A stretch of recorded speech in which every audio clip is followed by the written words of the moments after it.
The morning mist clung to the Blue Ridge Mountains like a gray shroud as Dr. Sarah Mitchell pulled her weathered truck into the gravel driveway of the abandoned homestead. The November air carried the scent of decaying leaves and would smoke from distant chimneys. At 42, Sarah had dedicated her career to preserving Appalachian history, but nothing had prepared her for what she was about to uncover in this forgotten corner of western North Carolina. The house stood defiant against time, its hand-hewn logs darkened by more than a century of mountain weather. Tin roof panels rattled in the wind, and the front porch sagged dangerously on one side. Sarah had received the call 3 weeks earlier from a local property developer named Marcus Webb, who had inherited the land from a distant cousin. He wanted the place demolished by spring, but local preservation laws required a historical survey first. Sarah's assistant, Tommy Perkins, a 26-year-old graduate student from Asheville, climbed out of the passenger seat carrying equipment cases. His breath formed small clouds in the cold air. "This is it?" he asked, eyeing the structure skeptically. "Looks like it could collapse any minute." "That's what makes it interesting," Sarah replied, slinging her camera bag over her shoulder. "Most places like this are already gone. This is a time capsule." She approached the front door carefully, testing each porch board before putting her full weight on it. The door hung crooked on rusted hinges, and when she pushed it open, the smell of mold and mouse droppings hit her immediately. Inside, the house was darker than expected. Gaps between the logs let in thin streams of morning light that illuminated dust particles dancing in the air. The main room served as kitchen, dining area, and living space, just as it would have in the 19th century. A cast iron stove stood against one wall, its surface covered in rust and bird droppings. Rough-hewn furniture remained in place, a table and 2 chairs positioned near a window that overlooked the valley below. Tommy began documenting everything with his digital camera, the flash creating stark contrasts in the gloom. Sarah moved methodically through the space, her trained eye cataloging details. She noted the hand-forged nails, the tool marks on the beams, the remnants of newspaper used as wallpaper in the sleeping loft above. This had been a typical mountain family home, probably housing anywhere from 4 to 8 people in less than 600 square feet. In the corner farthest from the stove, Sarah noticed something that made her pause. A wooden trunk, smaller than most she had encountered, sat partially hidden beneath a collapsed section of roof. The wood was water-damaged but intact, and when she knelt beside it, she could make out hand-carved initials on the lid. The latch had rusted shut, but the wood around it was soft enough that Tommy was able to pry it open with a screwdriver. Inside, wrapped in what had once been oilcloth, they found a collection of items that spoke of lives lived with careful intention. There were letters tied with faded ribbon, a leather-bound Bible with family records inscribed on the front pages, several pieces of women's jewelry that looked handmade, and a small wooden box containing buttons and thread. But what caught Sarah's attention immediately was the photograph. It was a tintype, the image captured on a thin sheet of blackened iron, measuring roughly 4 inches by 6 inches. The photograph showed a woman seated in a straight-back chair, her face turned slightly away from the camera, expression somber as was common in that era. She wore a dark dress with a high collar, and her hair was pulled back severely from her face. Standing beside her, one small hand resting on her mother's shoulder, was a girl of perhaps 8 or 9 years old. The child's face showed more emotion than the mother's, a hint of uncertainty or fear in her wide eyes. What made this photograph extraordinary, however, was its condition. The tintype had corroded badly, with large patches of the image obscured by oxidation and rust. Yet there was something about the woman's posture, the way she held herself rigid in the chair, that suggested a story Sarah desperately wanted to uncover. "Look at this," Tommy said, holding up a piece of paper that had been tucked beneath the photograph. The paper was brittle with age, and the ink had faded to a pale brown, but the handwriting was still legible. It was a receipt from a photographer's studio in Asheville, dated October 15, 1892, made out to Mrs. Eleanor Harper for one tintype portrait. Sarah felt the familiar thrill of discovery. Eleanor Harper. She photographed the receipt carefully, then turned her attention back to the Bible. Opening it gently, she found the family record page. Eleanor Harper, born 1858 in Yancey County, North Carolina. Married to Samuel Harper in 1878. Children: Martha, born 1883, and 2 more entries that had been scratched out so violently that the paper had torn. Why would someone scratch out their own children's names? Tommy asked, looking over her shoulder. Infant mortality was common, Sarah said, though something about the violence of the scratching troubled her. Maybe it was too painful to see. She continued reading. Samuel Harper died 1890. No cause of death listed. And then 2 years later, this photograph. A widow and her daughter, frozen in time. They spent the rest of the morning cataloging the trunk's contents and photographing every detail of the house's interior. Sarah made notes about the construction techniques, the types of wood used, the hand-forged hardware. But her mind kept returning to that damaged photograph and the woman's rigid posture. There was something Eleanor Harper wanted to say, she was certain of it, some message encoded in that image that had survived more than a century. By early afternoon, they had moved to the 2nd floor, a small sleeping loft accessed by a ladder that threatened to crumble beneath their weight. The space was barely 5 feet high at its peak, with a single small window providing light. 2 rope beds stood against opposite walls, their mattresses long since rotted away. This is where Eleanor and Martha would have slept after Samuel's death, Sarah thought. Before that, this would have been the children's room. Tommy was measuring the dimensions of the loft when his foot went through a floorboard with a sharp crack. "Damn it," he muttered, pulling his leg free. But as he examined the damage, his expression changed. "Sarah, come look at this." The broken board had revealed a gap beneath the flooring, and when Sarah shined her flashlight into the space, she could see something that didn't belong there. Not just the supporting joist she expected, but what looked like fabric. Her pulse quickened. "We need to pull up more boards," she said. "Carefully." It took them nearly an hour to remove enough of the flooring to access what lay beneath. The wood was old and brittle, and they had to work slowly to avoid causing more damage than necessary. But finally, they could see clearly into the space between the floors. There, wrapped in what appeared to be a homespun blanket, was a collection of items that had been deliberately hidden. Sarah's hands trembled slightly as she lifted the bundle out. The fabric was stiff with age and disintegrated in places, but inside they found documents, more photographs, and a journal bound in cracked leather. The journal's first page bore Eleanor Harper's name in the same handwriting they had seen on other documents. Sarah opened it carefully, aware that the paper could crumble at any moment. The entries began in 1890, the year Samuel Harper died, and continued sporadically through 1894. The handwriting was often difficult to read, cramped and uneven, as if written in haste or great distress. Tommy photographed each page as Sarah turned them, knowing they would need high-resolution images to decipher the faded text. But even in the dim light of the loft, certain passages stood out. "They came again today," one entry read. "I told them nothing. Martha asks questions I cannot answer. God forgive me for what I must do to protect her." What did she need to protect her daughter from? Tommy asked quietly. Sarah shook her head, turning pages carefully. Another entry, dated 3 months later, "The photograph is done. I pray it will be enough. If they find what I have hidden, at least there will be a record. Let those who come after judge me, but let them also know I did what any mother would do." The journal was not the only thing in the bundle. There were several more photographs, these in better condition than the tintype, showing various people Sarah assumed were family members or neighbors.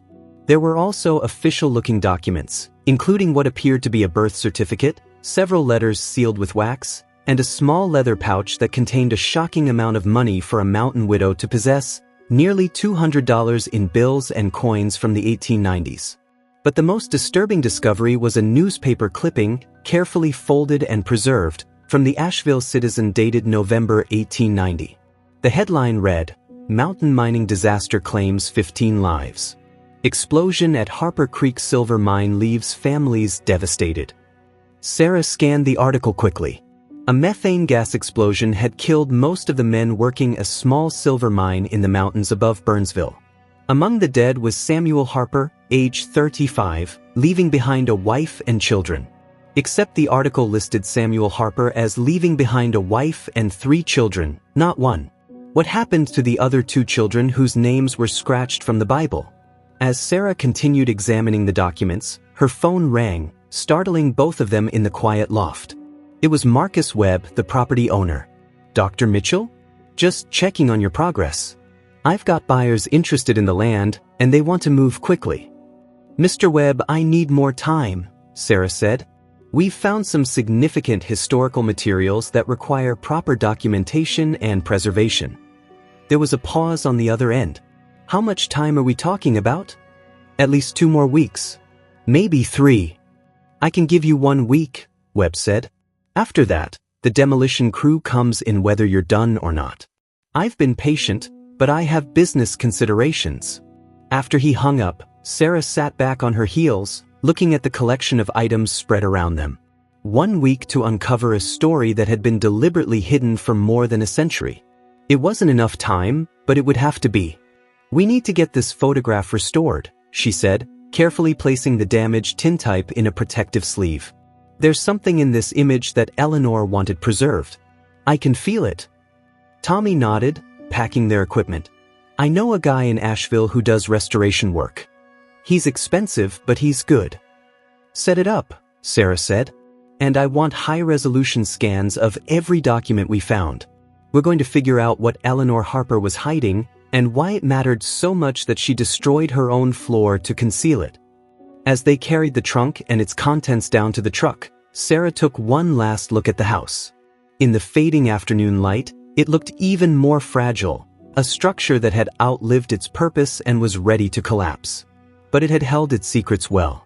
For more than 130 years, Eleanor Harper's hidden bundle had waited in the darkness between the floors, protected from discovery by nothing more than wooden planks and the isolation of the mountains. Sarah secured the trunk in the back of her truck, then climbed into the driver's seat. Tomorrow they would begin the real work of restoration and research. Tonight, she would read through Eleanor's journal entries more carefully, trying to understand the woman who had looked into a camera lens in October 1892 and left a message for the future. The drive back to Asheville took nearly 2 hours on winding mountain roads. Tommy dozed in the passenger seat while Sarah's mind worked through the puzzle. A mining disaster that killed the husband. 2 children whose names were violently removed from the family record.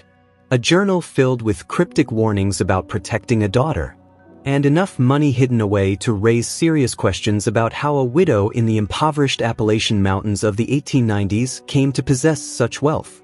Peter Chen's photography restoration studio occupied the 3rd floor of a converted tobacco warehouse in downtown Asheville. At 61, Chen had spent 4 decades perfecting the art of bringing damaged photographs back to life.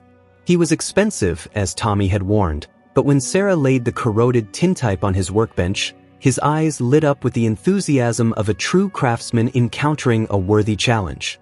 1892, he murmured, examining the image under a magnifying glass. Tintype on japanned iron. Probably made in a professional studio given the quality of the original exposure. The corrosion is extensive, but the base image is still there. It will take time. "I have less than a week," Sarah said. Chen looked up at her sharply. "To properly restore something like this, I would normally take 3 weeks, maybe 4.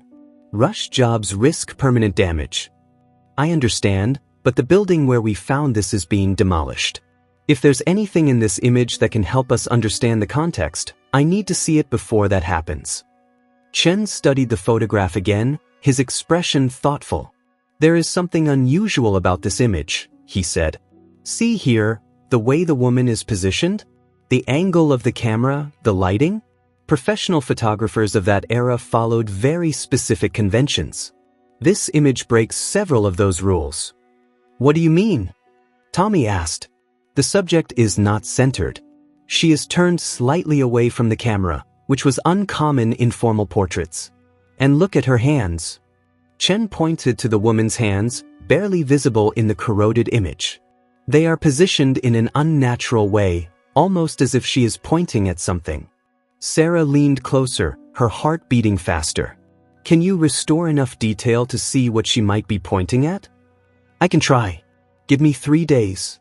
I will work around the clock if necessary, but I cannot promise miracles." Sarah left the tintype with Chen, making him promise to document every step of the restoration process. Back in her office at the university, she spread out copies of the journal entries and began the painstaking work of transcription. Eleanor Harper's handwriting was difficult to decipher, made worse by the age of the paper and the quality of the ink, but Sarah had years of experience reading historical documents. The journal revealed a woman living in fear.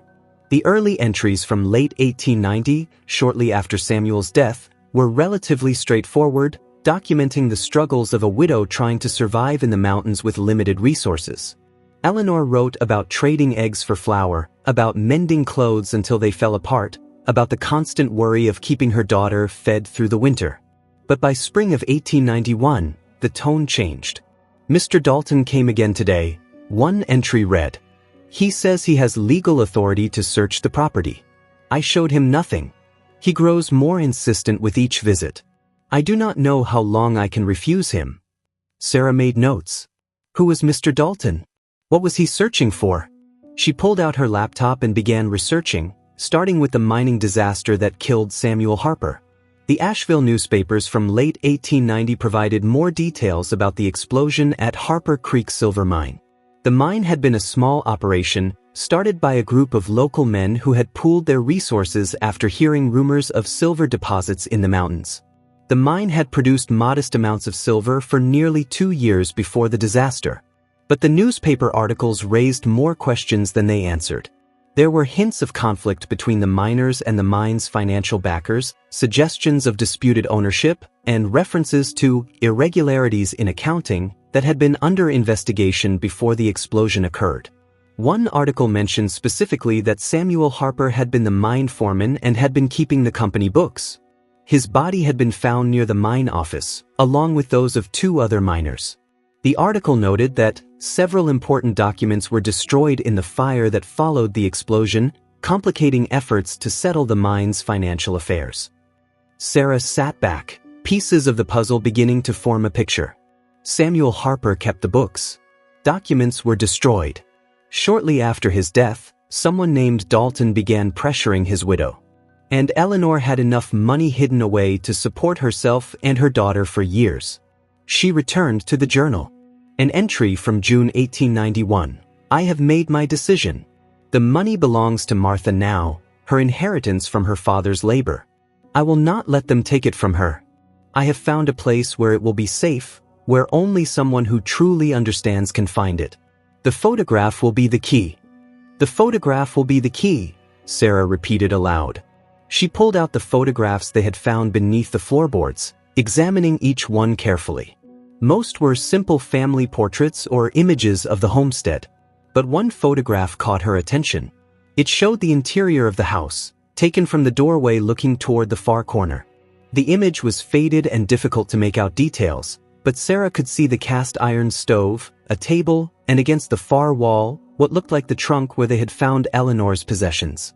She pulled out a magnifying glass and studied the photograph more closely. There was something about the floor in this image, something that looked different from what she remembered seeing in the actual house. The floorboards seemed to have a pattern, or maybe it was just a trick of the light and shadow in the old photograph. Tommy knocked on her office door, carrying coffee and sandwiches. It was past 8 in the evening, and they had been working for nearly 12 hours. Any breakthroughs? He asked, handing her a cup. Maybe, Sarah said, showing him the interior photograph. This was taken inside the house, probably around the same time as the portrait. But look at the floor here. Does something look off to you? Tommy studied the image. The boards don't line up quite right, he said slowly. Like there's a seam or a break in the pattern. Exactly. What if there's another hidden space? What if whatever Eleanor really wanted to protect is still there? They returned to the homestead the next morning, bringing better lighting equipment and tools. The temperature had dropped overnight, and frost covered the ground. Inside the house, their breath formed clouds in the frigid air. Sarah had brought a printed copy of the interior photograph, and they positioned themselves in the same spot where the original photographer would have stood. The layout of the room matched the photograph, allowing for more than a century of decay and damage. The stove was in the same position, though it had clearly been moved slightly over the years. The table and chairs were gone, but the wear patterns on the floor showed where they had stood. Sarah moved to the far corner, where the trunk had been, and knelt down to examine the floorboards. Unlike the upstairs loft, the ground floor was made of wider planks, probably cut from poplar or pine. They were worn smooth by decades of foot traffic, and several had been replaced over the years with mismatched boards. But in the corner, beneath where the trunk would have sat, Sarah found what she was looking for. A section of floorboards, roughly 3 feet square, showed evidence of having been removed and replaced. The nails were newer than the surrounding boards, probably from the early 1890s based on their hand-forged appearance. And when Sarah tapped on the boards with her knuckles, they sounded hollow. "There's a space underneath," she said. "Help me get these up." They worked carefully, using pry bars to lift the boards without causing more damage than necessary. The nails resisted, and the wood groaned in protest, but finally the boards came free. Beneath them was a cavity that had been deliberately constructed between the floor joists. And in that cavity, wrapped in rotted canvas, they found a metal strongbox. The strongbox was locked, its mechanism rusted shut but still intact. Rather than forcing it open and potentially destroying whatever was inside, Sarah decided to transport it intact back to the university where they had tools for dealing with delicate historical artifacts. The box was surprisingly heavy, and when they moved it, something shifted inside with a metallic sound. Back at the university, Sarah called in a colleague from the engineering department who specialized in historical metallurgy. Dr. James Rodriguez examined the lock carefully, then used a combination of lubricant and careful manipulation to coax it open without damaging the mechanism. When the lid finally lifted, Sarah found herself looking at the answer to Eleanor Harper's desperate secret. The box contained money. A lot of money. Stacks of bills from the 1880s and 1890s, along with silver coins and even a few gold pieces. But more importantly, it contained documents. There was a ledger, its pages covered in neat handwriting that matched entries in the newspaper articles about the mine's operations. There were receipts, correspondence, and contracts. And there was a letter, written in Samuel Harper's hand, addressed to his wife. Sarah read the letter aloud, her voice steady despite the emotions it evoked.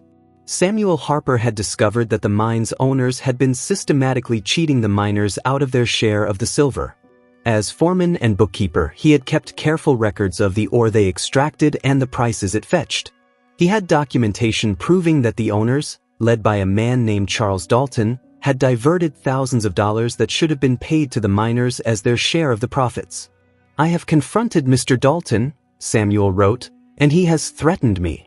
He says the documents proving the theft are in my keeping, and that he will do whatever necessary to retrieve them. I fear for my safety, and for yours and the children's. I have hidden the money that rightfully belongs to our family, along with the ledger that proves Dalton's crimes. If anything happens to me, know that you are entitled to this money. It is yours by right, earned through my labor and the labor of the other miners he has cheated." The letter was dated October 1890, just weeks before Samuel Harper died in the mine explosion. Sarah felt a chill that had nothing to do with the temperature in the room. She pulled up the newspaper articles about the disaster again, reading them with new understanding. The explosion had been attributed to methane gas buildup, a common hazard in mining operations. But Samuel Harper's body had been found near the mine office, away from the main working areas where methane would accumulate. And the fire that followed had destroyed documents, including the company books Samuel had kept. "This wasn't an accident," Tommy said quietly. "Dalton killed him." "We can't prove that," Sarah cautioned, though she shared his suspicion. But Eleanor certainly believed it. That's why she hid everything. That's why she lived in constant fear of Dalton searching her property. The journal entries made sense now. Dalton had known Samuel kept the books. After the explosion, he needed to retrieve the ledger that documented his crimes. He had probably assumed Samuel kept it at home, hence the pressure on Eleanor. But Samuel had hidden it too well, and Eleanor had known exactly where to look. "But what about the children?" Tommy asked. "The Bible said there were 3 children, but only Martha appears in the photograph. What happened to the other 2? Sarah had been wondering the same thing. She returned to the journal, looking for entries that mentioned the children. There were surprisingly few references to Martha, and none at all to any other children. It wasn't until an entry from August 1891 that she found a clue. Martha asks about her brothers. I have told her they are with God. It is the only truth I can give her. I pray she will understand, when she is older, why I did what I had to do. A mother's first duty is to protect her children, no matter the cost. Sarah's hands shook as she turned the pages. An entry from September 1891 provided more details. I received word today that they are safe. The family I chose has means and kindness. They will never know their true heritage, but they will live free of the fear that haunts Martha and me. Dalton believes there are 3 targets for his vengeance. Let him search for children who no longer exist in these mountains. Understanding dawned slowly. Eleanor had sent her sons away, hidden them with another family to protect them from Dalton. She had scratched their names from the Bible to erase any record of their existence. The violent scratching Sarah had noted wasn't grief over dead children. It was the desperate act of a mother trying to make her living children disappear. She gave up her sons to save them, Sarah said softly. She kept Martha with her because hiding 3 children would have been impossible. But 2 young boys could be sent away, could be raised by another family without raising suspicions. The photograph took on new meaning. Eleanor's rigid posture, her refusal to face the camera directly, the child's uncertain expression. This was a woman bearing the weight of impossible choices, captured forever in a moment of profound loss and determination. Peter Chen called late that afternoon. You need to come see this, he said, his voice tight with excitement. The restored tintype lay on Chen's workbench, bathed in the cool light of his LED lamps. Even before Sarah picked it up, she could see the difference. What had been obscured by corrosion and oxidation was now clearly visible. Eleanor Harper's face showed surprising detail, the lines around her eyes speaking of hardship and sleepless nights. Martha's features were clearer too, revealing a family resemblance in the shape of the chin and the set of the eyes. But it was Eleanor's hands that Chen had called them to see. In the original damaged image, they had been barely visible. Now, restored to their original clarity, Sarah could see exactly what the photographer had captured. Eleanor's left hand rested in her lap, but her right hand was positioned deliberately, fingers extended in a gesture that looked natural to a casual observer but carried specific meaning. She's pointing, Chen said. Not obviously, but look at the angle of her hand. She's pointing down and to the right, towards something at floor level that would be out of frame of the photograph. Sarah pulled out the interior photograph of the house, the one that showed the floor. In that image, if the viewer followed the line from where Eleanor would have been sitting, the gesture would point directly to the corner where they had found the strongbox. She encoded the location in the portrait, Sarah said. Anyone looking at this image casually would see nothing unusual. But someone who knew what to look for, someone who understood the significance of the pose, would know exactly where to search. But why go to such elaborate lengths? Tommy asked. Why not just tell Martha directly where the money was hidden? Sarah considered the question. Because Martha was only 9 years old when this photograph was taken. Eleanor couldn't be certain Dalton wouldn't interrogate the child. But a photograph, an apparently ordinary portrait, that could survive. Even if Dalton searched the house, even if he found the trunk with Eleanor's possessions, he would see nothing but a widow's sentimental keepsakes. The truth was hidden in plain sight. Chen had more to show them. Using advanced imaging techniques, he had uncovered details in the photograph that even the original viewer would have struggled to see. Eleanor wore a small brooch at her collar, barely visible in the restored image. Chen had enhanced and enlarged that section of the photograph, and the detail it revealed made Sarah catch her breath. The brooch was made in the shape of a bird, possibly a swallow, a common motif in Victorian jewelry. But it was engraved with initials, H on one wing, SH on the other, and smaller initials on the bird's body that Chen had enhanced further. The initials were JS and H. Her sons, Sarah said, Jacob and Thomas Harper. Their names were scratched from the Bible, but she wore their initials on her heart when this photograph was taken. The restoration revealed one more crucial detail. In the background of the photograph, on the wall behind Eleanor and Martha, hung a small frame that the original corrosion had completely obscured. Chen had managed to enhance that area enough to reveal what the frame contained. Not a picture, but what appeared to be a map or diagram. The details were too degraded to make out specifics, but the shape was clear enough. It was a crude drawing of the house's floor plan, with a mark in one corner. She left multiple clues, Tommy said, studying the restored image. The gesture, the brooch, even a map in the background. She was terrified this message wouldn't survive, so she encoded it in every way she could think of. Sarah returned to Eleanor's journal with new understanding. An entry from October 1892, written just days after the photograph was taken. It is done. I have left a record that will endure beyond my years. If Martha survives to inherit it, she will have the means to live independently. If she does not, then perhaps someone in the future will find it and know that we existed, that we struggled, that we tried to do right in a world that offered us little justice. The journal entries after October 1892 were sparse and increasingly desperate in tone. Dalton had not given up his search. He visited the property repeatedly, sometimes with men who searched the outbuildings and even dug holes in the yard looking for buried treasure. Eleanor wrote of moving the trunk from place to place, of sleeping with Martha in the loft rather than the main room because she could better defend the single entrance. But Dalton never thought to look beneath the floor in the corner. Perhaps it was too obvious, or perhaps Eleanor's careful deception had worked. The trunk sat precisely over the hidden strongbox, creating a logical reason for floorboards to have been disturbed if anyone noticed. And the trunk itself contained enough items of modest value to make it seem like the totality of Eleanor's possessions. An entry from February 1893 showed Eleanor's desperation reaching a breaking point. Dalton came with a lawyer this morning. They claim Samuel owed money to the mine company, debts that must be settled before any inheritance can be distributed. They want to seize the property. I showed them the deed Samuel purchased clear in 1885. They said the debt supersedes the deed. I do not know how much longer I can fight them. Sarah cross-referenced this with county records.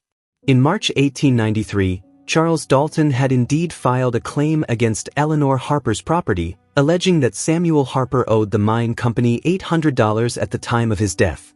The county court records showed that Eleanor had contested the claim, but without Samuel's books to prove otherwise, she had been at a disadvantage. The case had dragged on for nearly a year before being settled in April 1894. According to the records, Eleanor had paid $300 to satisfy the debt and retained ownership of her property. But where had she gotten $300? The journal provided the answer. She had used part of the hidden money, retrieving it carefully and exchanging it through a series of transactions in different towns to avoid suspicion about how a poor widow had come into such funds. She paid Dalton off with his own stolen money, Tommy said with grim satisfaction. The journal entries after the settlement showed Eleanor beginning to breathe again. Dalton's visits became less frequent, then stopped altogether. But Eleanor never felt truly safe. An entry from November 1894, the last entry in the journal, revealed why. Word came today that Dalton's mining operation in Tennessee has failed. He has lost everything and fled west to avoid his creditors. I should feel relief, but I feel only emptiness. The years of fear have stolen something from me that I cannot recover. Martha is grown now, nearly 12 years old, capable and strong. I have taught her everything I know about survival in these mountains. But I have never told her about her brothers, about the choice I made. How can I explain that I gave away 2 children to save 3? Sarah sat back, overwhelmed by the weight of Eleanor's story. They had uncovered the how and the why, but the emotional toll of Eleanor's choices was almost unbearable to consider. A mother who had sacrificed her own peace, sent away her sons, and lived in constant fear, all to protect her children and claim what was rightfully theirs. What happened to them? Tommy asked. To Eleanor and Martha? Do we know? Sarah pulled up the census records she had been researching. Eleanor Harper appeared in the 1900 census, still living in the mountain homestead, now listed as a 52-year-old widow. Martha Harper was listed as a 17-year-old daughter, occupation listed as housekeeper. But by the 1910 census, Eleanor was gone. Martha appeared in Asheville, age 27, married to a man named Robert Collins. Occupation, schoolteacher. They had 2 children. She made it, Sarah said softly. Martha grew up, got an education, married. Eleanor's sacrifice worked. But what about the sons? Sarah searched through records for hours, looking for any trace of Jacob and Thomas Harper. Birth records showed they had been born in 1885 and 1887 respectively. But after 1890, they vanished from any records associated with the Harper family name. It was Tommy who found the connection. Working late into the evening, cross-referencing orphanage records and adoption papers from Western North Carolina, he discovered 2 boys adopted by a family in Morganton in 1891. The boys were listed as ages 6 and 4, orphaned when their parents died in a fire. Their new names were listed as Jacob Stewart and Thomas Stewart, adopted by Henry and Margaret Stewart. The ages matched. The adoption date matched Eleanor's journal entry about sending the boys away. And the false story about parents dying in a fire would have prevented anyone from connecting these boys to the Harpers. She didn't just send them away, Sarah said. She created complete new identities for them. As far as the world knew, Jacob and Thomas Harper died with their father in the mine, or shortly after. Jacob and Thomas Stewart had no connection to the Harper family or to Charles Dalton's vendetta. Sarah tracked the Stewart boys through census records. Both grew to adulthood, married, had children. Jacob became a furniture maker in Morganton. Thomas moved to Charlotte and worked for the railroad. Neither ever returned to the mountains where they had been born. Perhaps they never knew their true origins, or perhaps they had been sworn to secrecy. Either way, Eleanor's desperate plan had worked. Her sons had lived full lives, free from the fear that had defined her existence. On her final day at the homestead, Sarah stood in the empty main room as weak November sunlight filtered through the gaps in the walls. Tomorrow, Marcus Webb's demolition crew would arrive to tear down the structure. The Historical Society had documented everything, preserved what could be preserved, but the building itself had reached the end of its useful life. Sarah had spent the past week writing a comprehensive report on the Harper family story. It would be published in the Journal of Appalachian Studies, and she was already being contacted by documentary producers interested in telling Eleanor's story.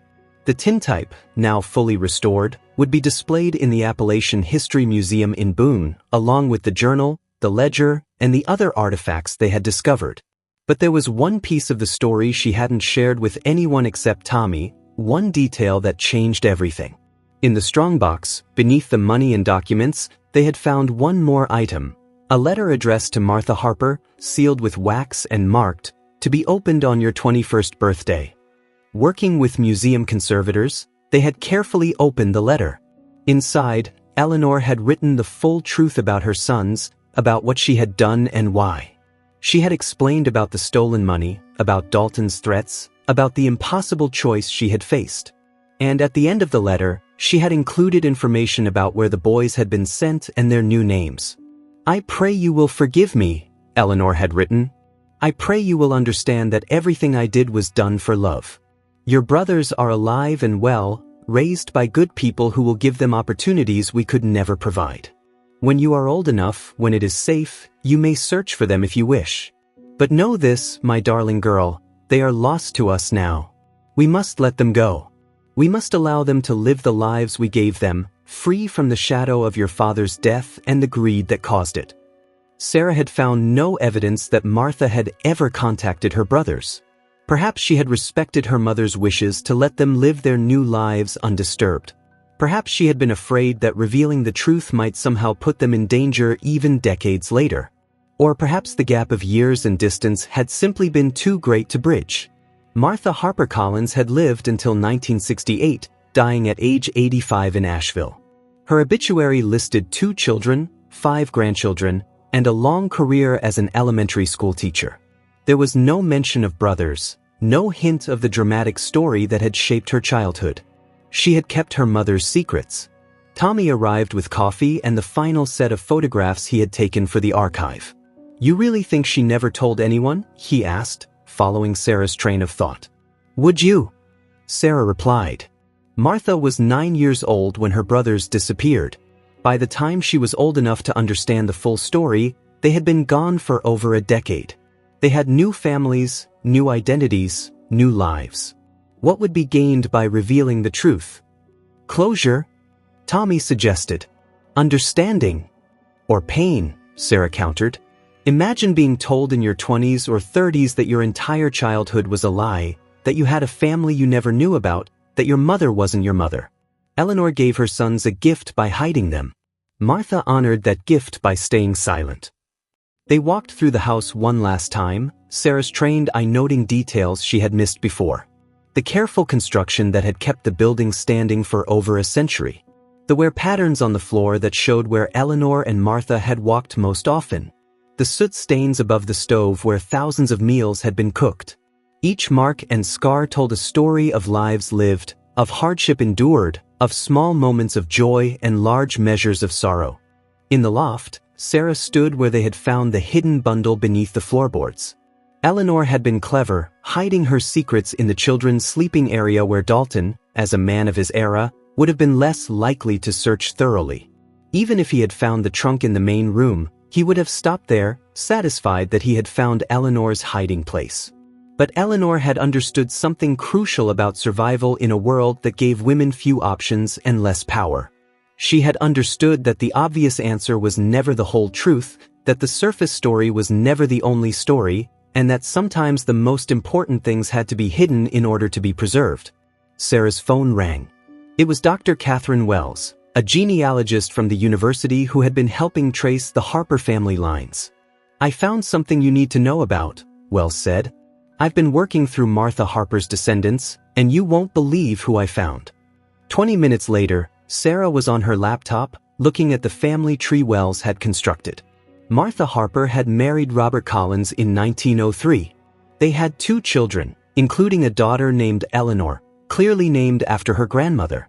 Eleanor Collins had married in the 1930s, had children, and those children had continued the family line forward through the decades. But it was the notation Wells had added to one branch of the tree that made Sarah's heart race. Martha's great-great-granddaughter, a woman named Emma Garrett, currently lived in Asheville. She was a lawyer specializing in property rights and historical claims. And according to Wells's research, Emma had been trying for years to learn more about her family history but had hit dead ends at every turn. "She has no idea," Sarah said aloud. "She has no idea her family's story has been hiding in plain sight for more than a century." Sarah debated what to do. She could simply publish her research and let Emma discover it along with everyone else. That would be the professional approach, the one that maintained scholarly distance. But something about Eleanor's story, about the lengths she had gone to preserve her family's truth, made Sarah want to do more. She found Emma Garrett's law office address and sent a carefully worded email explaining who she was and that she had discovered information about the Harper family that might be of interest.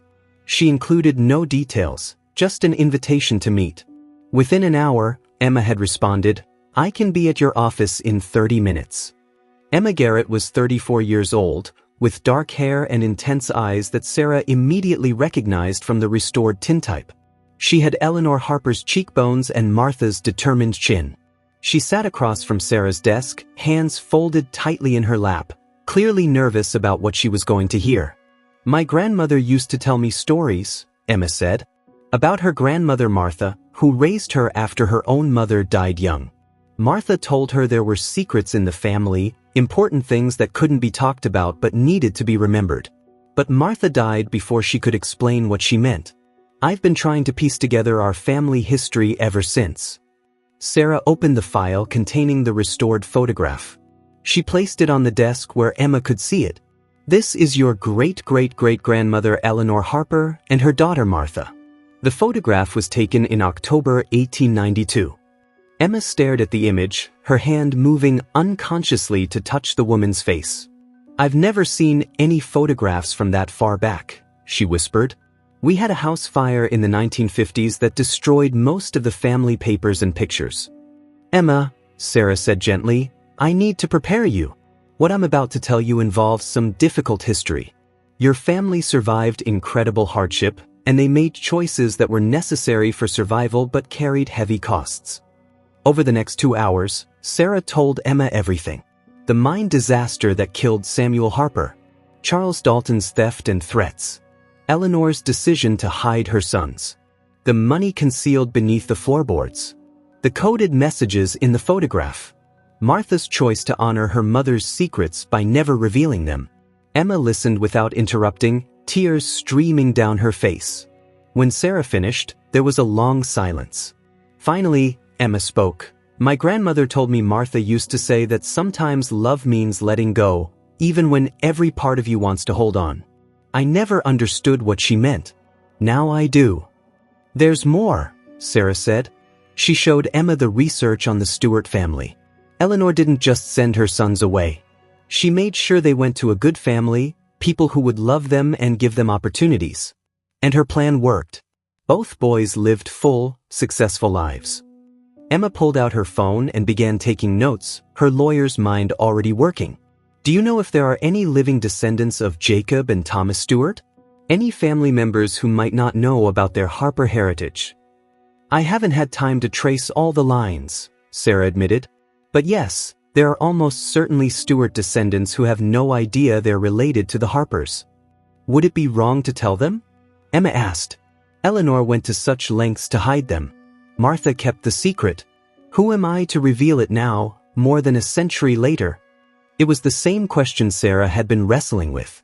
I think, she said slowly, that Eleanor hid her sons because she had to. Because revealing their existence would have put them in danger. But that danger died with Charles Dalton in the 1890s. The story has been buried long enough. Maybe it's time for the truth to see daylight. Emma nodded slowly. My grandmother said Martha told her that everything would make sense when the time was right. Maybe this is that time. They made plans to work together on further research. Emma would use her legal resources to trace property records and financial documents. Sarah would continue the genealogical work and prepare her academic publications. Together, they would piece together the complete story of the Harper family and make sure it was preserved properly. As Emma was leaving, she turned back. The money, she said. The strongbox you found. What happened to it? It's been turned over to the State Historical Commission, Sarah said. They're determining the proper disposition. But honestly, after adjusting for inflation and historical interest rates, the value is substantial. If living descendants can be identified and want to pursue a claim, there's a legal process for that. Emma shook her head. Eleanor didn't hide that money for us to fight over more than a century later. She hid it so her children could survive. They did survive. That's what matters. After Emma left, Sarah returned to the homestead one final time. The demolition crew would arrive in the morning, and she wanted to say goodbye to the place that had held Eleanor's secrets for so long. The sun was setting over the mountains, painting the sky in shades of orange and purple. The November air was cold and sharp, carrying the scent of wood smoke from distant chimneys. Sarah stood in the main room, imagining Eleanor sitting for her photograph on a day much like this one in October 1892. A woman who had lost her husband, sent away her sons, and lived in constant fear, all while projecting an image of stoic determination. The photograph had captured that determination, had preserved it long enough for someone to understand and honor it. Sarah thought about all the stories hidden in old houses, in forgotten photographs, in documents tucked away in trunks and strongboxes. How many Eleanor Harpers were there? Women who had made impossible choices and left behind only fragments of truth. How many secrets had died with their keepers because no one thought to look beneath the floorboards or decode the messages hidden in plain sight? Her phone buzzed with a text from Tommy. Wells found 2 more Harper connections. This story keeps getting bigger. Sarah smiled. That was the thing about historical research. You started with a single photograph, a corroded piece of metal that most people would consider worthless. But if you looked closely enough, if you were willing to dig beneath the surface, you found entire worlds preserved in those fragments. You found Eleanor Harper, a woman who had been dead for more than a century but whose story still had the power to move people to tears. As Sarah walked to her truck, she looked back at the house one final time. Tomorrow it would be gone, reduced to rubble and memories. But Eleanor's story would survive. The photograph would survive. The truth would survive, just as Eleanor had intended when she sat down in front of a camera lens in October 1892 and left a message for the future. Sarah drove back to Asheville as darkness fell over the mountains. She had 1 week before her article was due, 1 week to polish the narrative and make sure every detail was accurate. But the core of the story was already clear. It was a story about survival and sacrifice, about a mother's love expressed through impossible choices, about the courage it takes to let go of what you love most in order to save it. And it was a story about the persistence of truth. Eleanor Harper had bet everything on the power of a photograph to preserve her message. She had encoded her secrets in gestures and symbols, had hidden her most precious possessions beneath floorboards, and had trusted that someday, someone would understand. More than 130 years later, Sarah had proven her right. The restored tintype sat on Sarah's desk, protected now in an archival sleeve. Eleanor's face looked out from the metal surface, her expression somber but determined. Her hand gestured towards secrets only she could see. Her brooch carried the initials of sons she would never see again. And in her eyes, if you looked closely enough, you could see the weight of what she carried and the strength it took to carry it. "Thank you," Sarah whispered to the photograph. "Thank you for trusting us with your story." Outside her office window, the lights of Asheville sparkled in the mountain darkness. Somewhere in this city, Emma Garrett was learning about ancestors she had never known, connecting to a history that had been hidden for generations. Somewhere else, descendants of Jacob and Thomas Stewart were living their lives with no idea that their family tree had roots in a small mountain homestead and a mother who had loved them enough to give them away. And in the morning, a crew would demolish an old house in the mountains, erasing the physical structure but unable to touch the story it had protected. Because Eleanor Harper had understood something fundamental about survival, the buildings might crumble, the floorboards might rot, but a story properly preserved could outlast anything. A story could survive in a photograph, in a journal, in a strongbox hidden beneath the floor. A story could wait more than a century for someone who knew how to listen. Sarah opened her laptop and began to write. Not just the academic article, but the full narrative, the human story beneath the historical facts. She wrote about a woman who had stood at the intersection of grief and determination and had chosen to fight for her family's survival with the only weapons she had: secrecy, sacrifice, and an encoded photograph. She wrote late into the night, her fingers moving across the keyboard, translating Eleanor's 19th century struggle into words that would make sense to 21st century readers. But the core truth remained timeless. Love sometimes means making choices no one should have to make, carrying burdens no one should have to carry, and trusting that the truth will survive long enough to be understood. When Sarah finally finished writing, the clock showed 3 in the morning. She saved the document, backed it up to the cloud, and sent copies to Tommy and the journal editor. Then she returned to the photograph one last time, studying Eleanor's face in the desk lamp's glow. "You did it," Sarah said to the woman in the photograph. "You saved your children. You protected your family. And you made sure the truth would survive. Every historian should be so brave." Sarah turned off the desk lamp and left the office. The restored tintype remained on her desk, Eleanor Harper's gaze fixed on something beyond the camera's lens, beyond the photographer's studio, beyond 1892. She was looking toward the future, toward a time when someone would understand what she had done and why it mattered. She was looking toward Sarah, and toward Emma, and toward everyone who would read the story and understand that history isn't just dates and events. History is people making impossible choices and finding ways to survive. History is mothers protecting their children. History is secrets hidden beneath floorboards, waiting for the right moment to be revealed. The next morning, Sarah drove out to the homestead one last time to watch the demolition. Marcus Webb was already there with his crew, along with a few locals who had heard about the historical significance of the site and wanted to witness its end. Emma Garrett stood off to one side, her eyes fixed on the old structure. "You didn't have to come," Sarah said, joining her. "Yes, I did," Emma replied. "This is where my family survived. Where Eleanor made her choices. I needed to be here to say goodbye." The demolition was quick and methodical. The old logs came apart more easily than expected, testimony to the rot and weather damage that had accumulated over more than a century. Within 2 hours, the structure that had stood since the 1880s was reduced to a pile of wood and metal that would be sorted, recycled, or disposed of according to environmental regulations. But before the crew cleared the site completely, Sarah asked them to stop. She wanted to document the exact spot where the strongbox had been hidden, the corner where Eleanor's secrets had waited for so long to be discovered. The workers accommodated her, stepping aside while she took photographs and measurements. That's when they found it. Beneath the collapsed floor, in the dirt foundation of the house, someone had scratched words into a flat stone.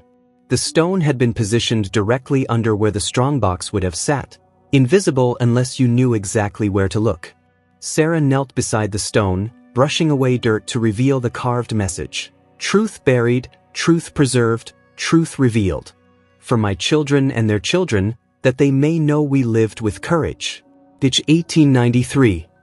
Emma knelt beside Sarah, tears streaming down her face again. She knew, Emma whispered. She knew someone would find it eventually. She wanted us to know she had faith in the future. Sarah photographed the stone carefully, then arranged for it to be removed and preserved. It would join the other Harper artifacts in the museum, one more piece of Eleanor's careful plan to ensure her story would survive. As the demolition crew finished their work and loaded the last of the debris into trucks, Sarah and Emma stood together at the edge of the cleared property. The old homestead was gone, but the view remained the same as it had been in Eleanor's time. The Blue Ridge Mountains stretched into the distance, peaks layered in shades of blue and purple. A hawk circled overhead, riding thermal currents in the November sky. What happens now? Emma asked. Now we tell the story, Sarah replied. We make sure Eleanor's courage isn't forgotten. We honor the choices she made and the children she saved. We connect the Stewart descendants with their Harper heritage, if they want that connection. And we remember that history isn't just what's written in books. It's what's hidden beneath floorboards, encoded in photographs, and scratched into stones that no one was meant to see. Emma nodded. My grandmother would have liked that. Martha's legacy, finally understood. They walked back to their cars together, leaving the empty lot behind. The homestead was gone, but Eleanor Harper's story had survived. It would be told in academic journals and documentary films, in museum exhibitions and family reunions. The restored tintype would hang in a place of honor, and visitors would look at Eleanor's face and understand that they were seeing something more than just a 19th century portrait. They would be seeing a message from the past, a testament to a mother's love, and proof that truth, no matter how deeply buried, will eventually find its way to light.